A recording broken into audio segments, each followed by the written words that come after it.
부정은 자유입니다. 그러나 기록을 부정하는 순간 역사는 심판을 시작합니다. 미국 저명한 석학의 이 한마디에 하버드 대형 강의실 수백 명이 발칵 뒤집혔습니다. 그가 칠판에 적은 숫자는 단 하나, 267만, 예비 전력 숫자였죠. 미국, 프랑스, 일본, 싹 다 30조 원을 쏟아부어도 실패한 체계, 70년 동안 유지 자체가 불가능하다고 여겨졌던 구조였습니다. 그런데 말입니다. 한국이요. 숫자만 크지 실전은 없죠. 한 일본 유학생은 코웃음 쳤습니다. 하지만 48시간도 지나지 않아 강의실 분위기는 완전히 바뀌었습니다. 더 충격적인 건 이 267만 명 중 절반 이상이 지금 당장 전투기와 전차를 운용할 수 있다는 사실이고, 이들이 모두 같은 사람들, 평범한 아저씨들이라는 점입니다. 이제 세계가 조용히, 그러나 날카롭게 묻습니다. 증명된 사실을 부정하는 이유가 혹시 따로 있는 건 아닙니까? 지금부터 그 놀라운 현장 속으로 들어가 보시죠. 미국에서 날아온 충격적인 이야기. 바로 시작합니다. 그리고 지금 어디에서 시청하고 계신지 댓글로 남겨주세요. 여러분의 이야기도 듣고 싶습니다. 그 전에 잠깐 1초 만에 누를 수 있는 좋아요 버튼을 꾹 눌러주시면 영상 제작에 큰 힘이 됩니다. 그럼 바로 사연 시작하겠습니다. 267만. 교수님이 칠판에 쓴 숫자였습니다. 이게 뭔지 아십니까? 한국의 예비 전력입니다. 그런데 중요한 건 숫자가 아니에요. 이들 중 절반 이상이 지금 당장 전투기 조종하고 탱크 운용할 수 있다는 겁니다. 손을 들었습니다. 밀러슨 교수님은 웃으셨죠. 가능하냐고요? 이미 증명됐습니다. 1953년 금성고지에서 말이죠. 그날부터 한국이란 나라에 빠져들기 시작했습니다. 안녕하세요. 제 소개를 먼저 하겠습니다. 하버드 대학교에 재학 중인 실비아 랭던이라고 합니다. 국제정치학을 전공하며 데이터와 논리를 신뢰하는 학생이에요. 감정보다는 숫자를 믿었고 이론보다는 팩트를 중요하게 여겼습니다. 그런데 이번 학기 선택 과목 목록에서 특이한 강의 하나를 발견했어요. 에드워드 밀러슨 교수님의 특별 강의였는데 제목이 무척 인상적이었습니다. 비정형 국가의 탄생, 한국이라는 예외. 예외라는 단어가 마음에 걸렸어요. 국제정치학에서 예외란 건 보통 설명할 수 없다는 뜻이니까요. 강의 소개에는 이렇게 적혀 있었습니다. 예외가 반복되면 그것은 새로운 이론이 된다는 명제를 한국이라는 국가를 통해 증명하는 강의라고 말이에요. 궁금했습니다. 도대체 한국이 뭐길래 예외라는 표현을 쓰는 걸까? 신청 버튼을 눌렀고 강의실에 들어섰습니다. 밀러슨 교수님은 국제관계 분야에서 30년 넘게 연구해온 분이에요. 특히 동아시아 군사 안보가 전문 분야인데 여러 정부기관에서 자문을 맡을 정도로 권위 있는 학자입니다. 교수님은 강의를 시작하며 한 가지 질문을 던지셨어요. 여러분은 지금 세계에서 가장 빠르게 성장하는 군사 강국이 어딘지 아십니까? 몇몇 학생들이 대답했습니다. 중국이요. 인도 아닐까요? 교수님은 고개를 저으셨어요. 답은 한국입니다. 10년 전만 해도 세계 군사력 순위 11위였던 나라가 지금은 5위에 올라 있다고 하셨습니다. 놀라운 건 속도만이 아니라고 했어요.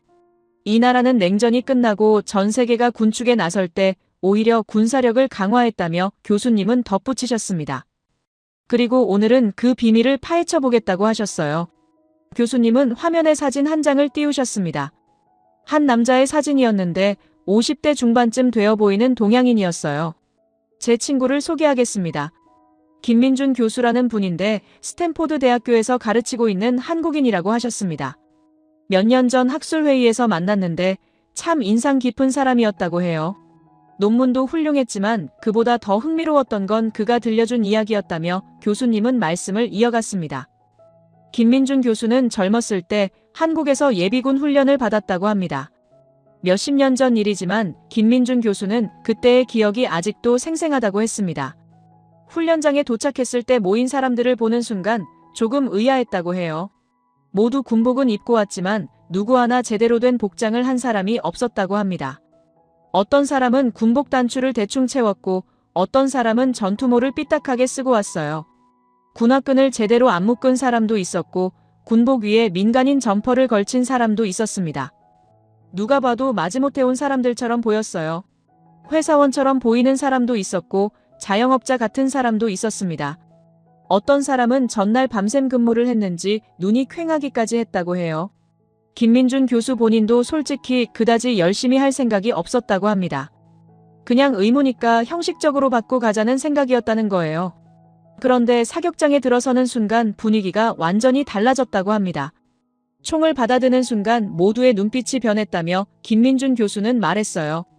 고막을 때리는 총소리가 울려 퍼지고 코를 찌르는 화약 냄새가 퍼지는 순간 모든 사람이 달라졌다고 합니다. 마치 잠들어 있던 뭔가가 깨어나는 것 같았다는 겁니다. 어떤 사람은 총을 잡자마자 자세가 달라졌어요. 평소엔 구부정하게 서 있던 사람이 갑자기 허리를 펴고 정확한 사격 자세를 취했다고 합니다. 김민준 교수 본인도 그랬다고 해요.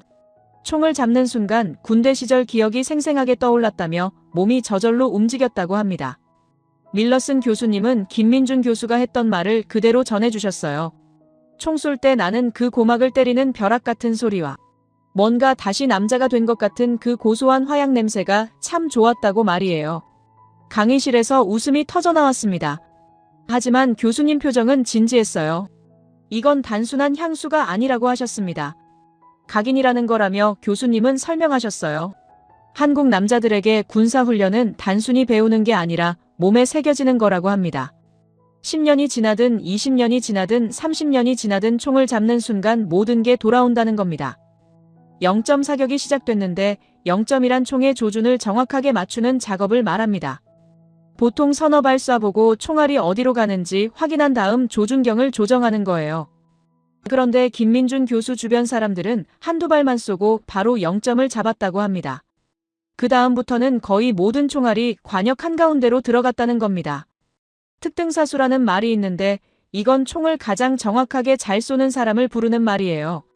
군대에서도 100명 중에 한두 명 나올까 말까 한 실력인데 김민준 교수가 본 훈련장에선 거의 모든 사람이 특등사수 수준이었다고 합니다.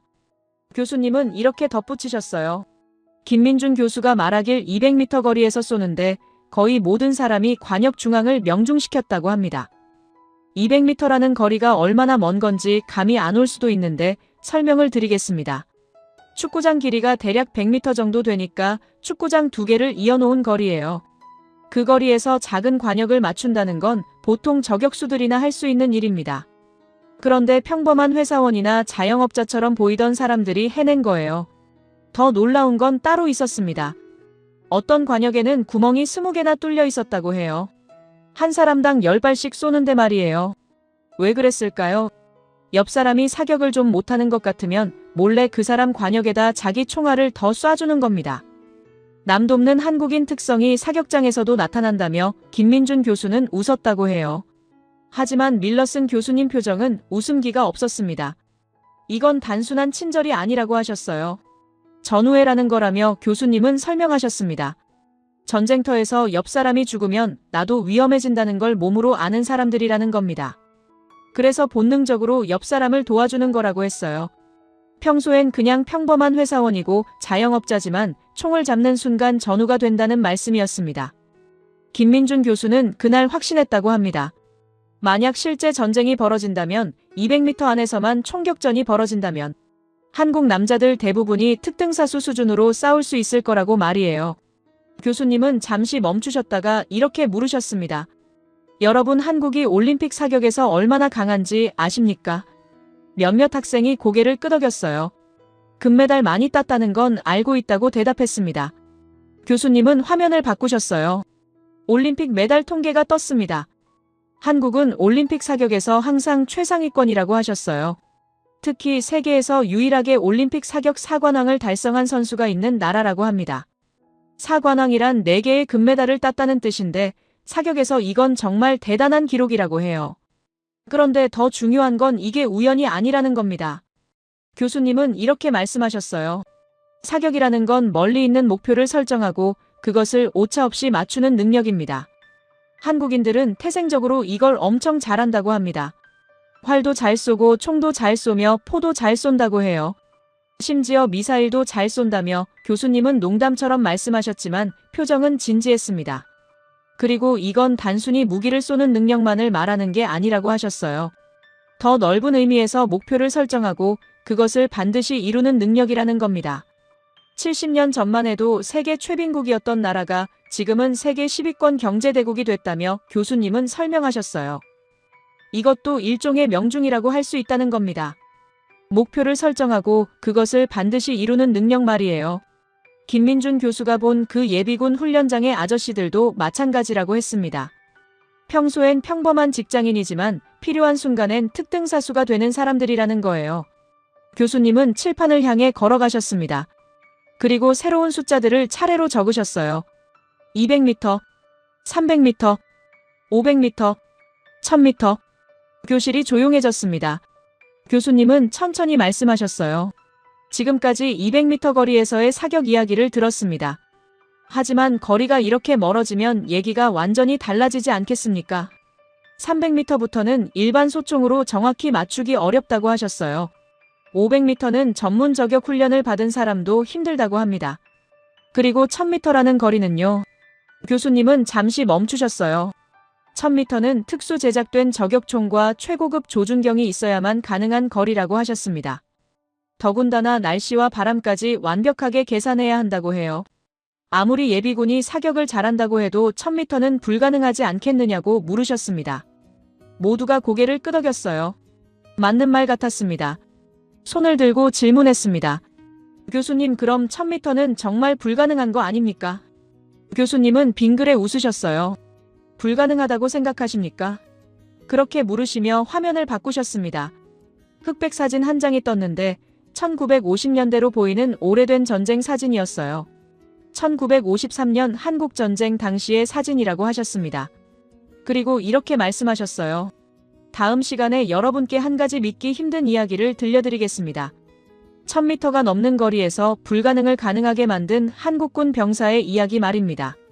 더군다나 그는 저격총도 아닌 전혀 다른 무기를 사용했다고 하셨어요. 강의실에서 웅성거림이 일었습니다. 1000m를요? 저격총도 아닌 다른 무기로요? 교수님은 고개를 끄덕이셨어요. 이 모든 게 연결되고 있었어요.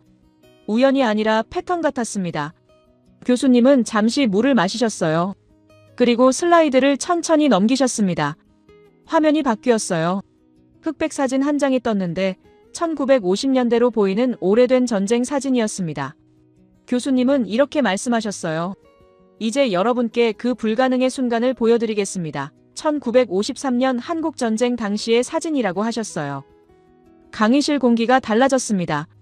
모두가 화면에 집중했어요. 교수님은 새로운 자료를 꺼내셨습니다. 미국 육군 7사단 소속 존 리처드 카펜터 소위라는 분의 회고록이라고 하셨어요. 화면에 또 다른 흑백 사진이 떴습니다. 젊은 미군 장교의 모습이었는데 군복을 단정하게 입고 있었어요. 그는 1953년 한국전쟁에 참전했던 미군 장교인데 금성고지 전투 현장에 있었다고 합니다. 금성고지란 강원도에 있는 고지인데 고지라는 건 주변보다 높은 언덕이나 산을 말합니다. 전쟁에서는 이런 높은 곳을 차지하는 게 매우 중요한데 높은 곳에 있으면 아래를 내려다볼 수 있고 적의 움직임을 먼저 발견할 수 있기 때문이에요. 그 금성고지에서 한국군과 중공군이 대치하고 있었다고 해요. 중공군이란 중국에서 온 군대를 말하는데 당시 북한을 도와 전쟁에 참여하고 있었습니다. 깊은 계곡을 사이에 두고 북쪽엔 중공군이 남쪽엔 한국군과 미군을 포함한 연합군이 자리 잡고 있었다고 합니다. 카펜터 소위는 미군 부대와 함께 그곳에 배치되어 있었어요.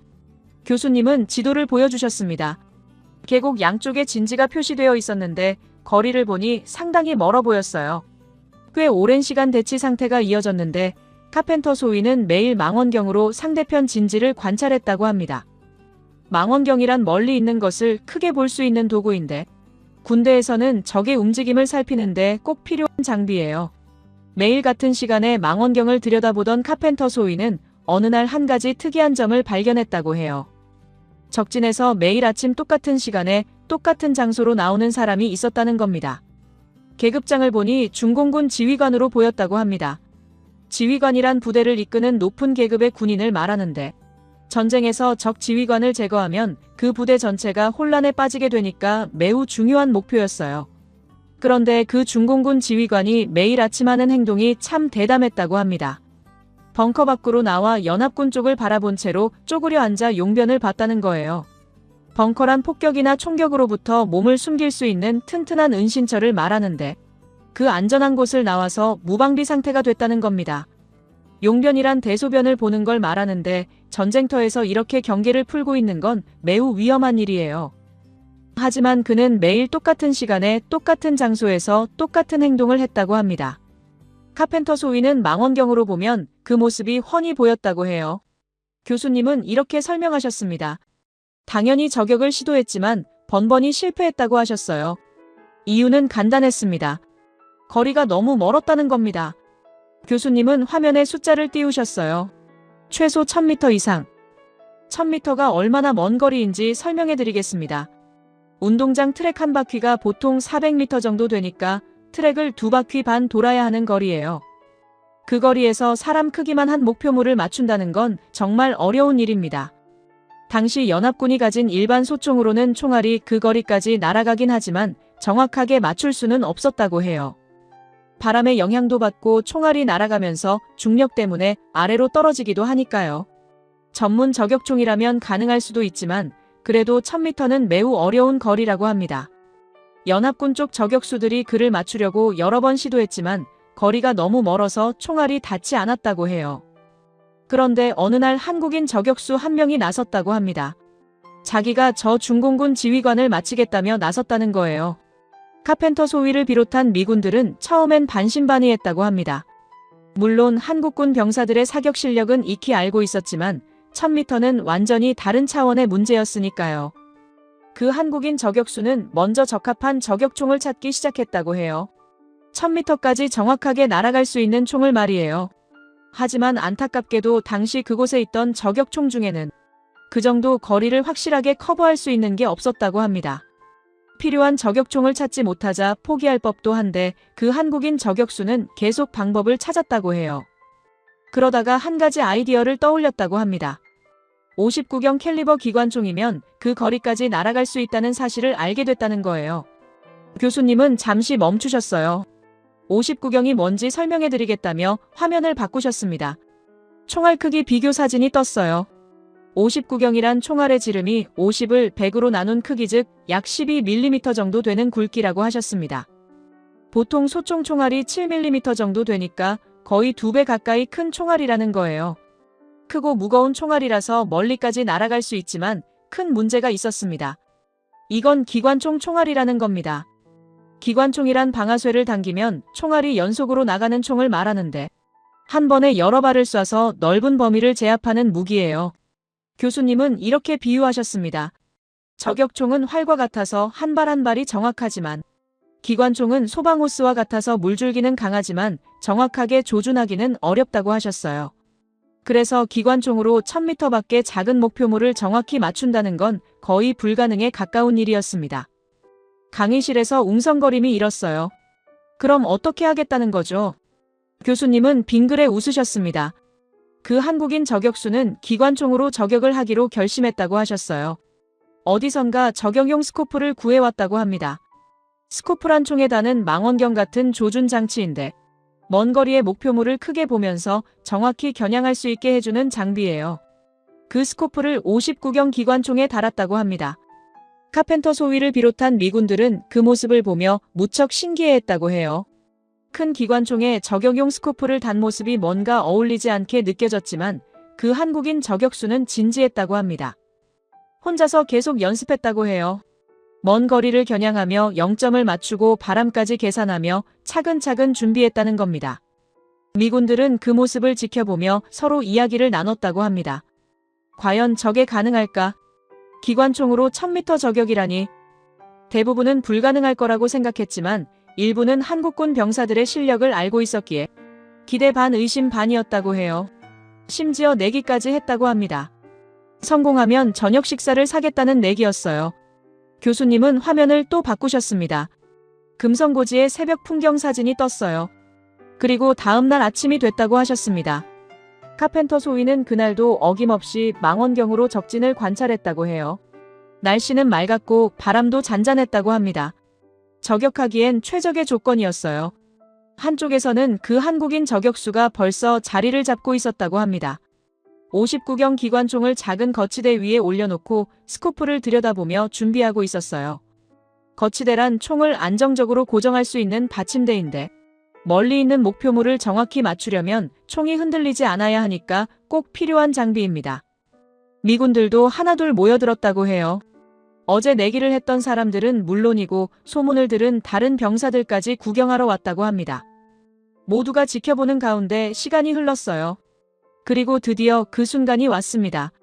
중공군 지휘관이 벙커에서 나왔어요. 평소처럼 아무런 경계도 없이 똑같은 장소로 걸어가서 쪼그려 앉았다고 합니다. 카펜터 소위는 망원경으로 그 모습을 보며 긴장했다고 해요. 한국인 저격수는 스코프를 통해 줄곧 그를 따라가며 조준하고 있었습니다. 주변이 완전히 조용해졌다고 해요. 숨소리조차 들리지 않을 만큼 말이에요. 그리고 방아쇠가 당겨졌습니다. 쾅! 59경 기관총의 총소리가 계곡에 울려 퍼졌다고 합니다. 메아리가 여러 번 되풀이되며 산과 산 사이를 오갔어요. 카펜터 소위는 망원경을 통해 그 순간을 목격했다고 합니다. 총알이 정확히 가슴에 명중했어요. 중공군 지휘관은 그대로 앞으로 고꾸라졌다고 합니다. 단 한 발이었습니다. 교수님은 천천히 말씀하셨어요. 주변이 폭발했다고 합니다. 미군들이 환호성을 질렀다는 거예요. 이제 이 능력이 현대에 어떻게 나타났는지 보여드리겠다며 말씀하셨습니다. 노트를 빠르게 적었습니다. 금성고지의 한국인 저격수. 그는 불가능을 가능하게 만들었어요. 그리고 그건 우연이 아니라 패턴이었습니다. 교수님은 슬라이드를 넘기셨습니다. 화면에 새로운 사진들이 나타났어요. 불타는 건물들이었습니다. 1992년 4월 로스앤젤레스라고 하셨어요. 로스앤젤레스는 미국 서부 최대 도시인데 당시 그곳에서 엄청난 폭동이 일어났다고 합니다. 교수님은 배경부터 설명하셨어요. 로드니 킹이라는 흑인 남성이 경찰에게 과잉 진압을 당하는 장면이 영상으로 찍혔는데 그 경찰들이 무죄 판결을 받았다고 해요. 이에 분노한 사람들이 거리로 쏟아져 나왔고 순식간에 폭동으로 번졌다고 합니다. 건물이 불타고 상점이 약탈당했으며 곳곳에서 폭력 사태가 벌어졌다고 해요. 교수님은 지도를 보여주셨습니다. 로스앤젤레스 전체가 혼란에 빠졌는데 특히 한인타운이라는 지역이 집중적으로 공격받았다고 하셨어요. 한인타운이란 한국인들이 모여 사는 지역을 말하는데 상점과 식당들이 많았다고 합니다. 그런데 이상한 일이 벌어졌다고 해요. 경찰이 한인타운을 의도적으로 방치했다는 겁니다. 다른 지역에는 경찰이 출동했지만 한인타운에는 경찰이 오지 않았다고 합니다. 심지어 한인들이 도움을 요청해도 오지 않았다고 해요. 교수님은 당시 언론 보도를 보여주셨습니다.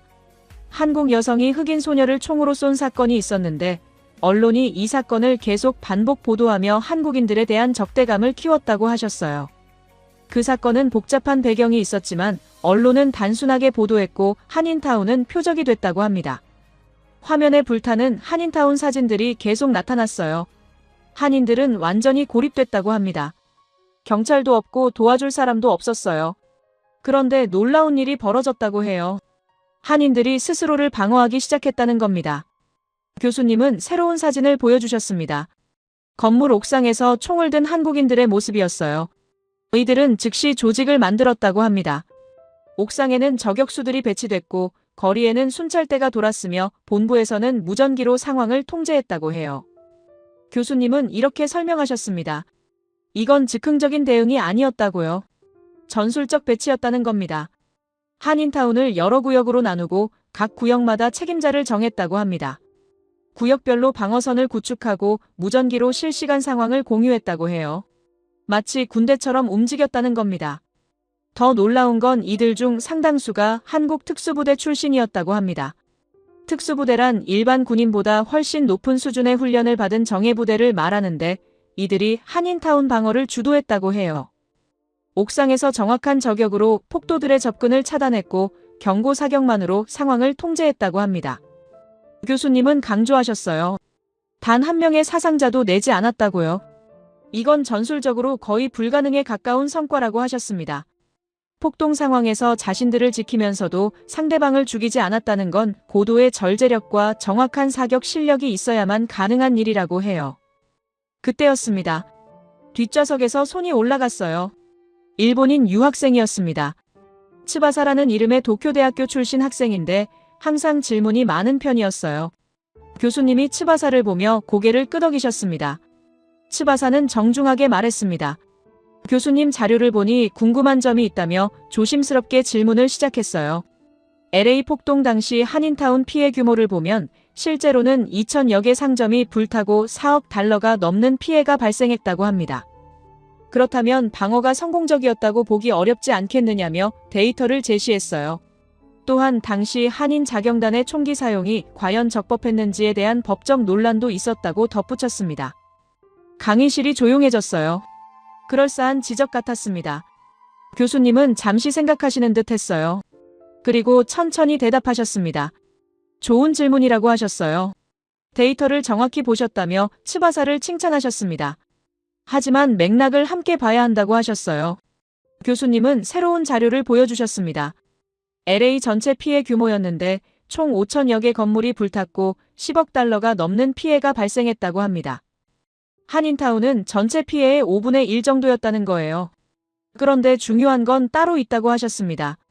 한인타운은 폭동의 주요 표적이었다고 해요. 언론 보도와 여론 때문에 가장 집중적인 공격을 받은 지역이었다는 겁니다. 경찰마저 방치한 상황에서 민간인들이 스스로를 방어해야 했다고 합니다. 교수님은 다른 지역과 비교 자료를 보여주셨어요. 경찰이 보호한 지역들도 상당한 피해를 입었는데 경찰 없이 스스로를 방어한 한인타운의 피해가 상대적으로 적었다고 합니다. 그리고 가장 중요한 건 인명피해라고 하셨어요. 다른 지역에서는 총격전으로 많은 사상자가 발생했지만 한인타운 방어 과정에서는 단 한 명도 죽이지 않았다고 합니다. 이건 정확한 사격 통제와 전술적 절제력이 있었기에 가능한 일이라고 하셨어요. 교수님은 또 다른 자료를 꺼내셨습니다. LA 경찰청 보고서라고 했어요. 폭동 이후 경찰청이 한인타운 방어 전술을 분석했는데 그 결과가 놀라웠다고 합니다. 보고서에는 한인 자경단의 방어 전술이 전문 군사 훈련을 받은 이들의 체계적인 작전이었다고 적혀 있었어요. 특히 구역별 책임 배치와 무전 통신을 통한 상황 통제는 정규 군대 수준이었다고 평가했다고 합니다. 이 방어 전술이 이후 LA 경찰의 시가전 매뉴얼에 포함됐다고 해요. 경찰이 민간인의 전술을 배워서 매뉴얼로 만들었다는 겁니다. 교수님은 츠바사를 보며 말씀하셨어요.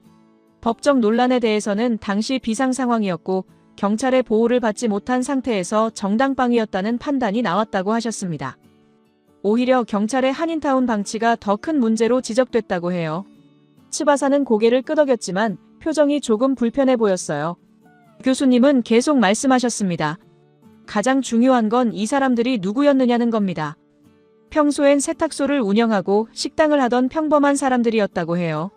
하지만 위기 상황에서 이들은 완전히 달라졌다고 합니다. 교수님은 이렇게 말씀하셨어요. 이들은 민간인이 아니었습니다. 예비군이었다는 겁니다. 지난 시간에 본 예비군 훈련장의 그 사람들과 똑같은 사람들이라고 하셨어요. 평소엔 평범하게 살지만 필요한 순간엔 전사가 되는 사람들이라는 겁니다. 금성고지에서 1000m 저격을 해낸 그 한국인 저격수도 마찬가지였다고 합니다. LA 한인타운을 지킨 사람들도 마찬가지였다고 해요. 이건 우연이 아니라 패턴이라며 교수님은 강조하셨습니다. 화면에 3장의 사진이 나란히 떴어요. 예비군 훈련장의 아저씨들, 금성고지의 한국인 저격수, LA 옥상의 한인 자경단. 교수님은 이렇게 말씀하셨습니다. 이 사람들은 모두 같은 사람들입니다. 시대만 다를 뿐이라고 하셨어요. 한국 남자들에게는 평소엔 보이지 않지만 필요한 순간 깨어나는 전사의 본능이 있다고 합니다. 그리고 그 본능은 훈련으로 각인돼서 평생 사라지지 않는다고 하셨어요. 주변 학생들과 눈빛을 교환했습니다. 모두 놀란 표정이었어요. 츠바사도 더 이상 질문하지 않았습니다. 교수님은 슬라이드를 넘기셨어요. 이제 현대 데이터를 보여드리겠다며 말씀하셨습니다. 한국의 군사력이 실제로 어느 수준인지 숫자로 확인해보자고 하셨어요. 노트에 빠르게 적었습니다. 예비군 훈련장, 금성고지, LA 한인타운. 이 모든 게 하나로 연결되고 있었어요. 패턴이 명확해지고 있었습니다. 교수님은 새로운 화면을 띄우셨습니다. 글로벌 파이어파워라는 제목이 보였어요. 이건 전 세계 군사력을 매년 평가하는 기관인데 145개국을 분석한다고 하셨습니다. 군사력이란 단순히 병력 숫자만 보는 게 아니라 무기 성능과 경제력 그리고 전략적 위치까지 모두 고려한다고 해요. 화면에 순위표가 떴습니다. 1위 미국, 2위 러시아, 3위 중국, 4위 인도, 5위 대한민국. 교수님은 잠시 멈추셨어요. 5위가 한국이라고 하셨습니다. 강의실에서 웅성거림이 일었어요. 교수님은 계속 설명하셨습니다. 10년 전만 해도 한국은 11위였다고 해요. 화면에 연도별 순위 변화가 나타났습니다. 2016년 11위, 2019년 7위, 2025년 5위. 꾸준히 상승하고 있었어요. 그런데 더 놀라운 건 따로 있다고 하셨습니다. 일본은 8위라고 해요. 츠바사가 자리에서 몸을 앞으로 기울였습니다. 손에 든 펜이 약간 떨리는 것 같았어요.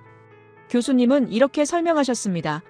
10년 전만 해도 일본이 한국보다 위였다고요. 하지만 지금은 역전됐다고 합니다. 그것도 단순히 순위만 바뀐 게 아니라 격차가 벌어지고 있다고 하셨어요. 교수님은 구체적인 데이터를 보여주셨습니다. 군사력 평가 지수라는 게 있는데 숫자가 0에 가까울수록 강한 거라고 해요. 한국은 0.142, 일본은 0.168. 차이가 계속 벌어지고 있다고 합니다. 츠바사가 노트에 뭔가를 빠르게 적고 있었어요. 교수님은 왜 이런 변화가 생겼는지 설명하기 시작하셨습니다. 첫 번째는 국방비라고 해요. 한국은 500억 달러로 세계 12위라고 합니다. 달러란 미국 돈인데 500억이면 우리 돈으로 60조 원이 넘는 엄청난 금액이에요. 이 돈으로 최신 무기를 개발하고 구입한다고 합니다. 두 번째는 전력 규모라고 해요. 전차가 2200여 대라고 합니다. 전차란 두꺼운 철판으로 만든 탱크를 말하는데 포를 쏘면서 적진을 돌파하는 강력한 무기예요. 장갑차가 3100여 대. 장갑차란 병력을 안전하게 이동시키는 차량인데 총알을 막을 수 있는 철판으로 만들어졌습니다. 전투기가 400여 대. 헬기가 700여 대. 숫자들이 계속 나열됐어요. 교수님은 특히 강조하셨습니다. K2 흑표 전차라고요. K2란 한국이 독자 개발한 전차인데 세계 최고 수준의 성능을 자랑한다고 해요. 기동성이 뛰어나서 빠르게 움직일 수 있고 화력이 강해서 적 전차를 단번에 파괴할 수 있으며 생존성이 높아서 적의 공격에도 잘 견딘다고 합니다. 기동성이란 빠르고 민첩하게 움직이는 능력을 말하고 화력이란 무기의 파괴력을 말하며 생존성이란 공격받아도 살아남는 능력을 말합니다. 폴란드를 비롯한 여러 나라가 앞다투어 K2 전차를 사가고 있다고 해요. 폴란드는 유럽의 나라인데 1000대가 넘는 K2 전차를 주문했다고 합니다. 이건 한 나라가 주문한 양으로는 역대 최대 규모라고 해요. 츠바사가 손을 들었습니다. 교수님이 고개를 끄덕이셨어요. 츠바사는 조심스럽게 물었습니다. 전차 성능만으로 군사력을 평가하기는 어렵지 않겠느냐며 공군력과 해군력은 어떠한지 궁금하다고 했어요. 교수님은 빙그레 웃으셨습니다. 좋은 질문이라며 바로 그 이야기를 하려던 참이었다고 하셨어요. 화면이 바뀌었습니다. 전투기 사진이 떴어요. KF-21이라고 하셨습니다. 한국이 독자 개발한 전투기인데 놀라운 성능을 가지고 있다고 해요. 스텔스 설계가 적용됐다고 합니다. 스텔스란 레이더에 잘 안 잡히는 기술을 말하는데 적이 발견하기 어렵게 만든다는 거예요. 레이더란 전파를 쏴서 물체를 찾아내는 장비인데 스텔스 전투기는 이 레이더를 피할 수 있다고 합니다. 초음속 순항 능력도 갖췄다고 해요.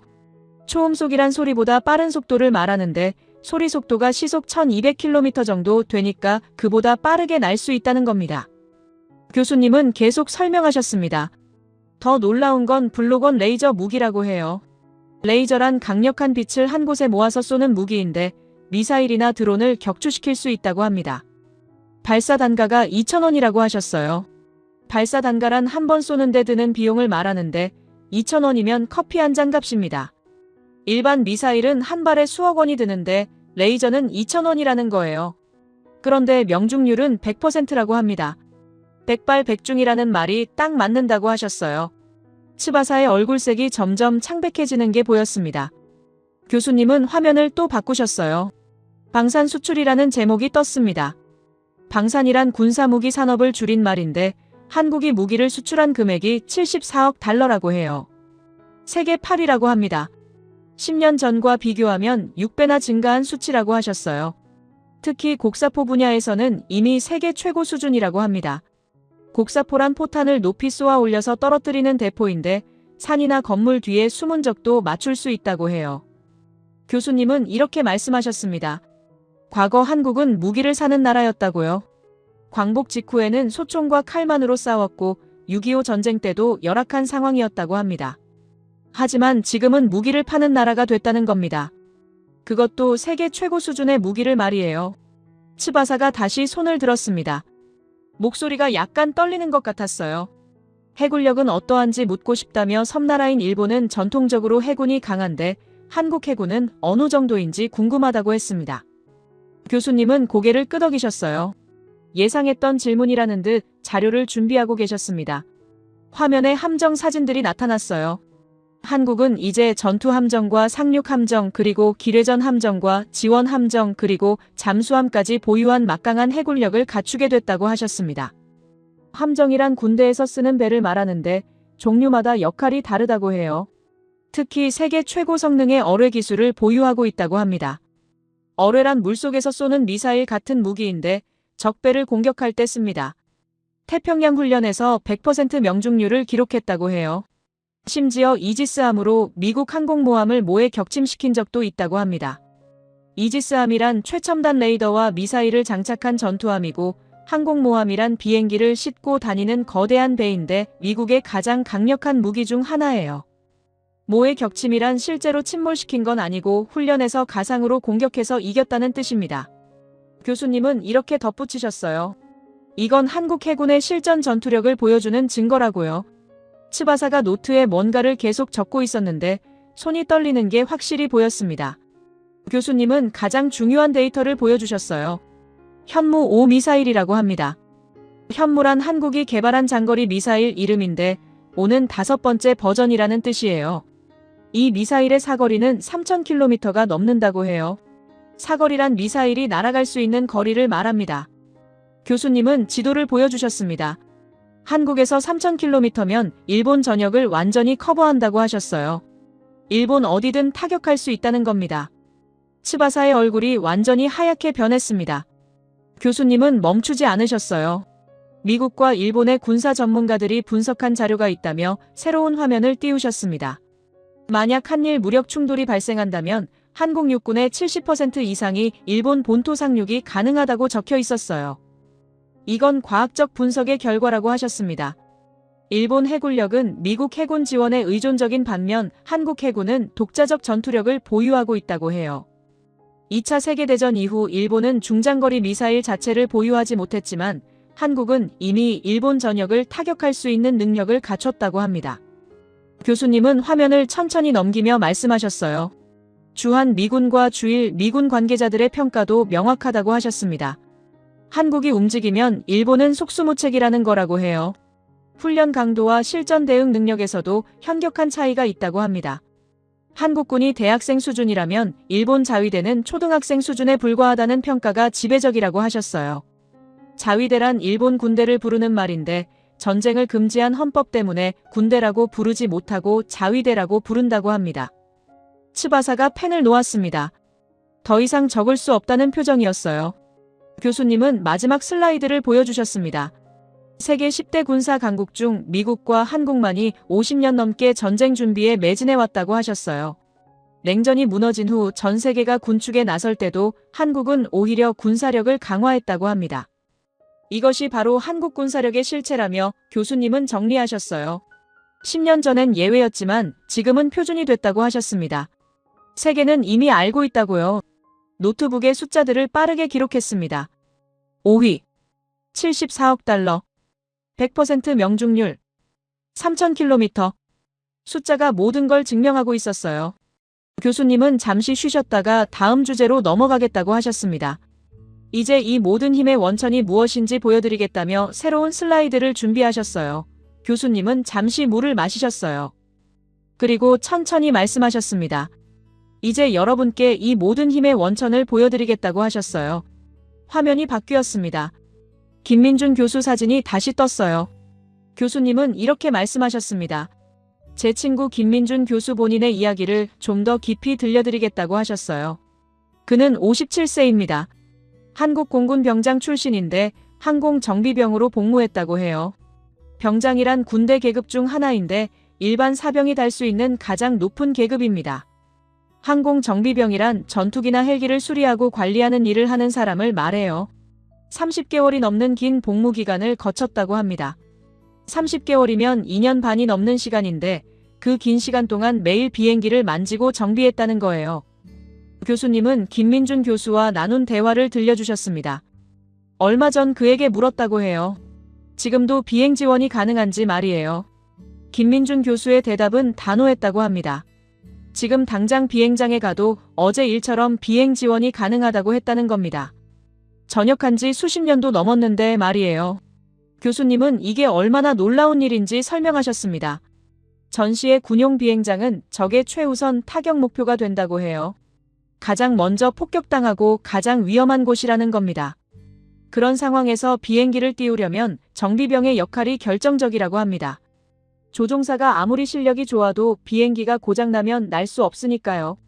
이런 예비 전력의 즉각적인 투입은 전쟁의 승패를 가르는 결정적 요소가 된다며 교수님은 설명하셨어요. 더 놀라운 건 따로 있었습니다. 김민준 교수는 전역한 지 수십 년이 넘었지만 복무 시절 총기 번호가 아직도 선명하다고 했다는 거예요. 총기 번호란 군대에서 지급받은 총에 새겨진 고유 번호를 말하는데 보통 8자리 정도 되는 숫자입니다. 수십 년이 지났는데도 그 숫자를 외우고 있다는 건 그만큼 군사훈련이 몸과 마음에 깊이 새겨졌다는 뜻이라고 해요. 교수님은 이렇게 말씀하셨습니다. 한국 군대는 단순히 전투력을 키우는 것에 그치지 않는다고요. 훈련이 삶과 연결되어 평생 지속되는 영향력을 미친다는 겁니다. 미국 군대도 훈련에 대한 자부심이 크지만 단 한 번의 군 복무가 평생의 전투력으로 유지된다는 한국군의 정신력은 완전히 다른 차원이라고 하셨어요. 강의실이 조용했습니다. 많은 학생이 고개를 끄덕이고 있었어요. 교수님은 화면을 바꾸셨습니다. 새로운 숫자가 떴습니다. 267만, 처음에 봤던 그 숫자였어요. 교수님은 이제 이 숫자의 진짜 의미를 설명하겠다고 하셨습니다. 한국의 예비 전력 267만 명은 단순한 숫자가 아니라고 해요. 이들은 모두 김민준 교수 같은 사람들이라는 겁니다. 각자의 전문 분야가 있고 언제든 투입될 수 있는 준비가 된 사람들이라고 합니다. 교수님은 구체적인 예를 들어주셨어요. 만약 서울 한복판의 번화가에서 주특기에 맞는 인력을 모은다면 어떻게 될까요? 주특기란 군대에서 맡았던 전문 분야를 말하는데 탱크 운전이나 포 사격 같은 걸 뜻합니다. 단 하루 만에 여단급 전력을 구성할 수 있다고 하셨어요. 여단이란 군대 부대 규모를 말하는데 보통 3,000명에서 5,000명 정도 되는 큰 부대입니다. 그것도 즉시 작전 투입이 가능한 수준으로 준비될 수 있다는 겁니다. 교수님은 계속 설명하셨어요. 이들은 탱크와 자주포를 운용할 수 있다고 합니다. 자주포란 스스로 움직이면서 포를 쏠 수 있는 무기를 말하는데 매우 강력한 화력을 가지고 있어요. 전투기를 조종할 수 있고 잠수함을 지휘할 수도 있다고 해요. 도시 전투에서는 최고의 저격수로 변신하고 산악 지형에서는 최정예 특수부대로 활약할 수 있다는 겁니다. 교수님은 이어서 말씀하셨는데 놀라운 건 이 엄청난 전력이 평범한 일상 속에 숨어 있다는 사실이었습니다. 지금도 여러분 주변에 평범해 보이는 아저씨들이 있을 겁니다. 그들의 가슴 속에는 언제든 폭발할 수 있는 전쟁의 불씨가 잠들어 있다고 하셨어요. 이것이 바로 한국이 가진 최후의 카드이며 세계 어느 나라도 가질 수 없는 오직 한국만이 보유한 숨겨진 비밀 병기라고 할 수 있다고 합니다. 교수님의 목소리가 한층 진중해졌습니다. 그리고 김민준 교수와 나눈 또 다른 대화를 들려주셨어요. 그에게 전쟁이 나면 어떻게 하겠느냐고 물었을 때의 답변이라고 합니다. 김민준 교수의 대답은 주저함이 없었다고 해요. 당연히 가겠다는 것이었습니다. 나이 때문에 받아주지 않을 것을 알면서도 그의 마음은 이미 전장에 투입된 병사 같았다고 합니다. 교수님은 이것이 바로 한국 예비 전력의 진정한 본질이라고 하셨어요. 숫자나 통계로는 결코 설명할 수 없는 가슴속 깊은 곳에서 끓어오르는 열정과 의지라는 겁니다. 그야말로 뜨거운 피와 같은 것이라고 하셨어요. 김민준 교수는 전역한 지 수십 년이 넘었지만 복무 시절 총기 번호가 아직도 선명하다며 군사훈련이 몸과 마음에 깊이 새겨져 결코 지워지지 않는다고 했다는 겁니다. 그 말을 들으면서 교수님은 한국 군인들의 훈련과 정신력에 대해 깊은 인상을 받았다고 하셨어요. 특히 한국 군대가 단순히 전투력을 키우는 것에 그치지 않고 훈련이 삶과 연결되어 평생 지속되는 영향력을 미친다는 점에 대해 큰 경의를 표하게 되었다고 합니다. 미국 군대도 훈련에 대한 자부심이 크지만 단 한 번의 군 복무가 평생의 전투력으로 유지된다는 한국군의 정신력은 그들에겐 조금 다른 차원의 강력한 이미지로 다가왔다고 해요. 한국의 군사훈련이 얼마나 체계적이고 엄격한지, 그리고 그 훈련이 단지 군 복무 중에만 그치는 것이 아니라 그 사람의 평생에 걸쳐 영향을 미친다는 점에서 깊은 인식을 가지게 되었다고 합니다. 강의실 전체가 숨을 죽이고 있었습니다. 교수님은 화면을 또 바꾸셨어요. 한국의 40대부터 60대 남성들 사진이 나타났습니다. 평범한 모습들이었어요. 정장을 입은 회사원도 있었고 작업복을 입은 사람도 있었습니다. 교수님은 천천히 말씀하셨습니다.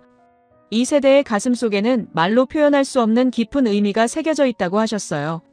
그들은 절대로 일본을 곱게 보지 않는다고 합니다. 그들의 머리와 가슴에는 아직도 그 모든 기억이 생생하게 살아있기 때문이라고 해요. 세대를 넘어 전해진 그 깊은 한과 분노는 결코 사그라들지 않았다고 합니다. 다만 너무나 당연한 것이기에 너무나 깊은 것이기에 굳이 입 밖으로 꺼내지 않을 뿐이라고 하셨어요. 그들의 가슴 속에는 언제나 뜨거운 불씨가 살아 숨쉬고 있다고 합니다. 만약 그 운명의 순간이 온다면 100년의 세월 동안 쌓인 한과 분노를 폭발시킬 준비가 되어 있는 사람들이라는 겁니다. 그들은 언제든 인간 사신으로 변할 수 있다고 하셨어요. 교수님의 말씀에 츠바사는 점점 더 깊이 주저앉았습니다. 자신이 얼마나 무모한 질문들을 했는지 깨달은 듯 했어요. 그리고 교수님은 마지막 일격을 날리셨습니다. 적이라면 절대로 이런 상대와 마주하고 싶지 않을 것이라고요. 이것이 바로 한국 예비 전력의 진정한 파워라고 합니다. 펜을 내려놓았습니다. 더 이상 적을 수가 없었어요. 교수님의 말씀 하나하나가 가슴속 깊이 파고들었습니다. 교수님은 계속 말씀하셨어요. 이 세대는 대한민국 군대의 가장 어두운 시절을 겪은 세대라고 합니다. 총 한 자루와 탄약 100발 그리고 군복 한 벌이면 즉시 전투력으로 변환되는 살아있는 전력이라고 해요. 더욱 충격적인 건 그들의 내면에 숨겨진 뜨거운 응집력이라고 하셨습니다. 교수님은 새로운 관점을 제시하셨어요. 여러분은 혹시 생각해 본 적이 있습니까? 나라가 망하면 안 된다는 마음이 어디서 오는지 말이에요.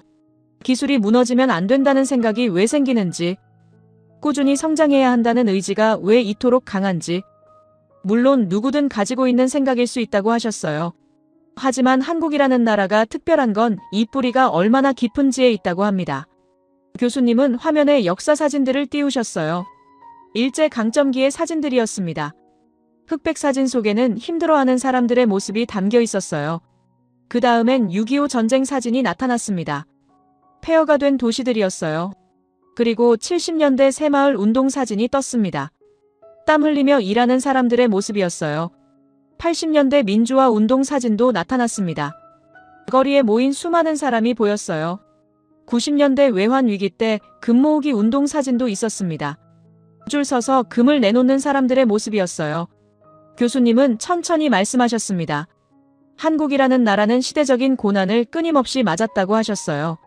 하지만 어떤 역경에서도 의연하게 대처했고 오히려 위기를 기회로 만들었다고 합니다. 이게 가능했던 건 조상들의 정신이 있었기 때문이라고 하셨어요. 임진왜란 때도 그랬고 병자호란 때도 그랬으며 일제강점기에도 6.25 전쟁에도 그 정신은 이어졌다고 합니다. 위기가 오면 더욱 강해지고 힘이 배가 되는 민족이라고 하셨어요. 이건 단순한 근성이 아니라 생존 본능에 가깝다고 합니다. 망하지 않기 위해서가 아니라 반드시 이겨내야 한다는 확신이 있었다는 거예요. 교수님은 화면을 바꾸셨습니다. 현대 한국의 모습들이 나타났어요. 반도체 공장에서 일하는 사람들, 자동차 생산 라인에서 일하는 기술자들, 연구소에서 실험하는 과학자들, 건설 현장에서 땀 흘리는 노동자들. 교수님은 이렇게 말씀하셨습니다. 이 사람들 모두가 같은 마음을 가지고 있다고 하셨어요. 우리 기술이 세계 최고가 되어야 한다는 마음, 우리 제품이 세계 시장을 장악해야 한다는 의지, 우리나라가 절대 뒤처져서는 안 된다는 확신. 이게 바로 한국의 힘이라고 합니다. 그리고 이 힘은 군대에서도 똑같이 나타난다고 하셨어요. 우리 군대가 세계 최강이 되어야 한다는 마음. 우리 무기가 세계 최고 성능을 가져야 한다는 의지. 우리나라를 절대 지켜내야 한다는 확신. 이 모든 게 하나로 연결되어 있다고 합니다. 교수님은 또 다른 사진을 보여주셨어요. 한국 군인들이 해외에서 활동하는 모습이었습니다. UN 평화유지군으로 파견된 모습도 있었고 재난 구조 활동을 하는 모습도 있었어요. 교수님은 이렇게 설명하셨습니다. 한국은 자기 나라만을 위해 싸우지 않는다고 하셨어요. 다른 나라를 위해서도 진심을 다한다고 합니다. 우리라는 마음가짐으로 임한다는 거예요. 베트남 전쟁 때 미국을 도왔고 중동에서 평화 유지 활동을 했으며 아프리카에서 의료 지원을 했다고 해요. 이건 단순히 동맹 관계 때문이 아니라고 합니다. 진짜 도움이 필요한 곳에 진심으로 달려가는 민족성이 있다는 겁니다. 자기 일처럼 여기고 최선을 다하는 문화가 있다고 하셨어요. 교수님은 다시 김민준 교수 이야기로 돌아오셨습니다. 그가 왜 전쟁이 나면 가겠다고 했을까요? 단순히 애국심 때문만은 아니라고 합니다. 동료들이 싸우고 있는데 자기만 빠질 수 없다는 마음이라고 해요. 우리가 함께 지켜야 한다는 책임감이라고 합니다. 이게 바로 한국 예비군의 정신이라고 하셨어요. 교수님은 화면에 통계를 띄우셨습니다. 세계 주요 국가들의 군 복무기간 비교였어요. 미국은 지원제라서 원하는 만큼 복무하고, 영국도 지원제였으며 프랑스는 폐지했고 독일도 폐지했다고 합니다. 하지만 한국은 여전히 징병제를 유지하며 18개월에서 21개월을 복무한다고 해요. 북한과 대치하고 있기 때문이라고 합니다. 교수님은 이렇게 말씀하셨어요. 이게 바로 한국이 특별한 이유라고요. 70년 넘게 전쟁이 끝나지 않은 나라에서 살고 있다고 합니다. 휴전일 뿐 종전이 아니라는 거예요. 휴전이란 잠시 쉬는 것이고 종전이란 완전히 끝난 것인데 한국은 아직 전쟁이 끝나지 않았다고 해요. 그래서 모든 남자가 군대에 가고 전역해도 예비군이 되는 겁니다. 이런 환경에서 70년을 살아온 민족이라고 합니다. 세계 어디에도 이런 나라는 없다고 하셨어요. 냉전이 무너지고 전 세계가 평화를 이야기할 때도 한국만은 여전히 전쟁에 대비해야 했다고 합니다. 그래서 오히려 군사력을 강화했다고 해요. 다른 나라들이 군대를 줄일 때 한국은 무기를 개발했고 훈련을 강화했다고 합니다. 이게 바로 지금 한국이 세계 5위 군사 강국이 된 이유라고 하셨어요. 교수님은 마지막 슬라이드를 보여주셨습니다. 제목은 위기는 기회다였어요. 교수님은 천천히 설명하셨습니다. 한국 역사를 보면 위기가 올 때마다 더 강해졌다고 하셨어요. 일제강점기라는 최악의 시기를 겪었지만 그 경험이 독립에 대한 열망을 키웠고 6.25 전쟁이라는 폐허 속에서도 재건의 의지를 불태웠으며 70년대 5.1 쇼크 때도 중동 건설로 돌파구를 찾았고 90년대 외환 위기 때도 국민이 금을 모아 극복했으며 2000년대 금융 위기 때도 빠르게 회복했다고 합니다. 위기가 올 때마다 한국은 더 강해졌다는 겁니다. 이건 우연이 아니라 민족의 DNA라고 하셨어요. 조상들로부터 물려받은 위기 대응 능력이라고 합니다. 그리고 그 DNA가 군대에도 그대로 나타난다고 하셨어요. 예비군 훈련장의 아저씨들, 금성고지의 저격수, LA 한인타운의 자경단, 이 모든 게 같은 뿌리에서 나온 거라고 합니다. 교수님은 정리하셨어요. 한국이라는 나라는 숫자로만 설명할 수 없다고 하셨습니다. 군사력 5위라는 순위도 중요하지만 더 중요한 건 그 속에 담긴 정신이라고 해요. 평범한 사람들이 필요한 순간 전사가 되고 위기가 오면 오히려 더 강해지며 자기 나라뿐 아니라 다른 나라를 위해서도 진심을 다하는 민족이라고 합니다. 이것이 바로 한국의 진짜 힘이라고 하셨어요. 강의실이 완전히 조용했습니다. 모두가 숨죽이고 있었어요. 츠바사는 고개를 숙인 채 아무 말도 하지 않았습니다. 노트를 보니 빼곡하게 적혀 있었어요. 인간 사신, 100년의 한과 분노, 위기를 기회로, 우리라는 마음, 평생 전투력, 조상들의 정신, 모든 게 연결되고 있었습니다. 교수님은 슬라이드를 넘기셨어요. 이제 마지막 결론으로 넘어가겠다고 하셨습니다. 교수님은 천천히 칠판으로 걸어가셨습니다. 그리고 처음 강의 시작할 때 적었던 제목을 다시 가리키셨어요. 비정형 국가의 탄생, 한국이라는 예외. 오늘 강의 제목을 기억하십니까? 교실 안 모두가 고개를 끄덕였습니다. 교수님은 예외라는 단어에 밑줄을 그으셨어요. 그리고 천천히 말씀하셨습니다. 오늘 우리가 본 것들을 다시 떠올려 보겠다고 하셨어요. 화면에 사진들이 차례로 나타났습니다. 예비군 훈련장의 아저씨들, 200m 거리의 특등사수들, 금성고지의 한국인 저격수, 1000m 기관총 저격의 전설, LA 한인타운의 자경단, 체계적 방어와 무혈 진압, 글로벌 파이어파워 순위 5위, 10년 만에 6계단 상승, 평범한 일상 속 숨겨진 전사들, 100년의 한과 분노, 인간 사신으로 변할 수 있는 세대. 교수님은 이 모든 사진을 하나의 화면에 모으셨습니다. 그리고 물으셨어요. 이것들이 예외입니까? 강의실이 조용했습니다. 아무도 대답하지 않았어요. 교수님은 천천히 대답하셨습니다. 아닙니다. 이건 패턴입니다. 1953년부터 지금까지 70년이 넘는 시간 동안 반복된 패턴이라는 거예요. 교수님은 칠판에 새로운 문장을 적으셨습니다. 예외가 반복되면 그것은 새로운 이론이 된다. 이 문장을 천천히 읽으셨어요. 한 번이면 예외입니다. 두 번이면 우연입니다. 세 번이면 패턴입니다. 그런데 한국은 몇 번입니까? 교수님은 손가락으로 하나씩 세기 시작하셨어요. 일제강점기 독립운동, 6.25 전쟁 생존과 재건, 70년대 경제성장, 80년대 민주화운동, 90년대 외환위기 극복, 2000년대 선진국 진입, 2020년대 군사강국 도약. 7번입니다. 이건 더 이상 예외가 아니라고 하셨어요. 이론이라는 겁니다. 교수님은 화면을 바꾸셨습니다. 세계 지도가 나타났어요. 여러분 세계 역사를 보십시오. 약소국이 강대국을 따라잡은 사례가 얼마나 됩니까? 손가락으로 꼽을 정도라고 하셨어요. 그런데 한국은 따라잡는데 그치지 않았다고 합니다. 추월했다는 겁니다. 더 놀라운 건 방법이라고 하셨어요. 다른 나라들은 강대국의 방식을 모방했다고 합니다. 미국식 민주주의를 배우고 유럽식 산업화를 따라하며 일본식 경영을 벤치마킹했다고 해요. 하지만 한국은 달랐다고 합니다. 물론 배우기는 했지만 그대로 따라하지 않았다고 해요. 한국만의 방식을 만들었다는 겁니다. 새마을 운동은 어느 나라도 하지 않았던 방식이었고 재벌 중심 경제 구조도 한국만의 독특한 시스템이었으며 빠른 의사결정과 실행력도 한국 특유의 문화였다고 합니다. 군사 분야도 마찬가지라고 하셨어요. 미국 무기를 사다 쓰는데 그치지 않고 직접 개발했다고 해요.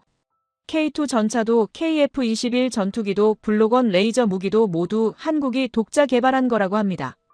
심지어 폴란드 같은 유럽 국가들이 한국 무기를 사가는 시대가 됐다고 해요.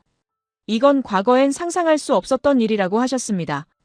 70년 전만 해도 총 한 자루 제대로 만들지 못하던 나라였는데 지금은 세계가 한국 무기를 인정하고 구매한다는 거예요. 교수님은 이렇게 정리하셨어요. 한국은 약소국이 강대국을 모방하지 않고 스스로를 이론으로 만든 첫 민족이라고 하셨습니다. 가슴이 뛰었어요. 교수님 말씀 하나하나가 깊이 와닿았습니다. 교수님은 또 다른 관점을 제시하셨어요. 오늘 우리는 하버드 강의실에 앉아 있다고 하셨습니다.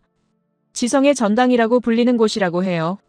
여기서 우리는 데이터를 보고 분석하며 논리적으로 생각한다고 합니다. 이게 바로 지성이라는 거예요. 그런데 오늘 본 한국의 이야기는 어땠습니까? 예비군 사격장의 본능, 금성고지 저격수의 직관, LA 한인타운의 생존 본능. 이건 지성만으로 설명할 수 없다고 하셨어요. 본능이 함께 작동한다는 겁니다. 교수님은 칠판에 두 단어를 적으셨습니다. 지성과 본능. 그리고 말씀하셨어요. 한국은 이 둘이 동시에 작동하는 유일한 문명이라고요. 하버드에서 공부하는 지성과 군대에서 훈련받은 본능이 하나로 합쳐진다는 겁니다. 김민준 교수가 바로 그런 사람이라고 하셨어요. 스탠포드에서 가르치는 교수이면서 동시에 비행기 정비를 어제 일처럼 할 수 있는 예비군이라고 합니다. 이런 사람이 수백만 명 있는 나라가 바로 한국이라고 하셨어요. 세계 어디에도 이런 나라는 없다고 합니다. 의사가 필요하면 총을 들고 변호사가 전차를 운전하며 교수가 전투기를 정비할 수 있는 나라라고 해요. 이게 바로 한국의 진짜 힘이라고 하셨습니다. 교수님은 마지막 슬라이드를 준비하셨습니다. 통일 시나리오라는 제목이 떴어요. 만약 한반도가 통일된다면 어떻게 될까요? 교수님은 조심스럽게 말씀하셨습니다. 현재 한국의 경제력과 기술력에 북한의 자원과 인력이 더해진다고 해요. 여기에 핵과 미사일 기술까지 합쳐진다면 그 잠재력은 상상을 초월한다고 합니다. 물론 이건 가정이라고 하셨어요. 하지만 가능성은 있다고 합니다. 그리고 그 가능성을 만드는 것도 결국 한국인들의 의지라고 하셨어요. 위기를 기회로 만들어 온 70년의 역사가 증명한다고 합니다. 불가능을 가능으로 바꿔온 민족의 DNA가 있다고 해요. 교수님은 천천히 정리하기 시작하셨습니다. 오늘 우리는 한국이라는 나라를 봤다고 하셨어요. 예외라고 불렸던 나라. 하지만 그 예외가 70년 넘게 반복됐고 이제는 이론이 된 나라. 숫자로는 세계 5위 군사 강국이지만 숫자만으로는 설명할 수 없는 나라. 평범한 사람들이 필요한 순간 전사가 되고 위기가 오면 오히려 더 강해지는 나라. 지성과 본능이 함께 작동하며 스스로를 이론으로 만든 나라. 교수님은 마지막 문장을 칠판에 적으셨습니다. 한국은 더 이상 예외가 아닙니다. 한국은 이론입니다. 강의실 전체가 완전한 침묵에 빠졌습니다. 아무도 움직이지 않았어요. 노트를 펼쳤습니다. 손이 떨렸지만 천천히 적기 시작했어요. 예외가 반복되면 그것은 더 이상 예외가 아니다. 한국은 이론이 되었다. 눈시울이 뜨거워졌습니다. 왜 그런지 모르겠어요. 데이터를 신뢰하고 감정을 배제했던 제가 지금 눈물을 글썽이고 있었습니다. 처음으로 국가라는 개념이 감정으로 다가왔어요. 한 나라의 역사가 이토록 뜨겁게 느껴진 적이 없었습니다. 기숙사로 돌아오는 길, 하늘을 올려다봤어요. 별이 빛나고 있었습니다. 그 별빛처럼 한국이라는 나라도 세계를 비추고 있다는 생각이 들었어요. 문득 오늘 강의가 떠올랐습니다. 예외가 이론이 된다는 말. 처음엔 그저 학술적인 표현인 줄만 알았어요. 하지만 지금은 알 것 같았습니다. 예외란 설명할 수 없는 게 아니라 아직 이해하지 못한 것일 뿐이라는 걸요. 한국은 70년 동안 세계에게 같은 질문을 받아왔을 겁니다. 어떻게 그렇게 빨리 성장했느냐고, 어떻게 그토록 강해졌느냐고, 무엇이 그들을 움직이느냐고. 세계는 그걸 예외라고 불렀지만 한국은 그냥 살아왔을 뿐이라고 답했겠죠. 위기가 와도 포기하지 않고 넘어져도 다시 일어서며 불가능하다는 말 앞에서 오히려 더 뜨거워지는 그게 바로 한국이었습니다. 교수님이 보여준 사진들이 다시 떠올랐어요. 예비군 훈련장의 아저씨들, 금성고지의 저격수, LA 한인타운의 자경단, 모두 평범한 사람들이었습니다. 하지만 그 평범함 속에 비범함이 숨어 있었어요. 세계는 이제 알게 될 겁니다. 한국이라는 나라가 단순히 경제 규모나 군사력으로만 측정되는 곳이 아니라는 걸요. 그 속에는 70년을 관통해온 정신이 살아 숨쉬고 있다는 걸요. 그리고 그 정신은 앞으로도 계속될 거라는 걸요. 노트를 펼쳤습니다. 마지막 문장을 천천히 읽어봤어요. 예외가 반복되면 그것은 더 이상 예외가 아니다. 한국은 이론이 되었다. 이 문장이 이제는 완전히 이해됐습니다. 한국은 더 이상 설명이 필요한 나라가 아니에요. 한국 그 자체가 하나의 답이 된 겁니다. 제 이야기를 끝까지 들어주셔서 감사합니다. 모두 안녕히 계세요. 오늘의 사연 어떻게 들으셨나요? 처음에는 그저 먼 나라 이야기처럼 들렸을지도 모르겠습니다. 숫자와 데이터, 강의실과 전쟁 이야기 조금은 무겁게 느껴졌을 수도 있겠죠. 그런데 듣다 보니 어느 순간 이 이야기가 단순히 군사력이나 국가의 힘에 대한 이야기가 아니라는 생각이 들지 않으셨나요? 평범하게 살아가던 사람들이 위기의 순간에 전혀 다른 모습으로 변한다는 이야기. 그리고 그 힘이 하루아침에 만들어진 게 아니라 오랜 시간 축적된 기억과 경험에서 나왔다는 점 말입니다. 어쩌면 우리가 매일 스쳐 지나치는 평범한 일상 속에도 아무도 쉽게 눈치채지 못하는 준비와 각오가 숨어 있는 건 아닐까요? 위기가 오기 전까지는 드러나지 않지만 정말 필요한 순간이 되면 자연스럽게 깨어나는 어떤 태도 같은 것 말입니다. 이 사연을 듣고 나면 나라라는 개념도 사람이라는 존재도 조금은 다르게 보일 수 있을 것 같습니다. 강해 보이는 것보다 오래 버티는 것, 큰 소리보다 묵묵한 준비가 더 무서울 수 있다는 생각도 들고 말이죠. 정답은 굳이 하나일 필요가 없을지도 모르겠습니다. 각자가 살아온 경험과 시선에 따라 느끼는 감정도 다를 테니까요. 다만 이 이야기가 끝난 뒤에도 마음 한편에 오래 남아 문득문득 다시 떠오른다면 그걸로 충분하지 않을까요? 여러분의 생각을 아래 댓글에 남겨주세요. 그리고 감동적인 사연을 주변 사람들과 공유하고 함께 이야기 나눠보세요. 마지막으로 1초밖에 걸리지 않는 구독과 좋아요, 알림 설정은 영상 제작에 큰 힘이 됩니다. 지금까지 감동을 담아 여러분께 진심을 전하는 감동담기였습니다. 오늘 하루도 행복한 하루 보내세요.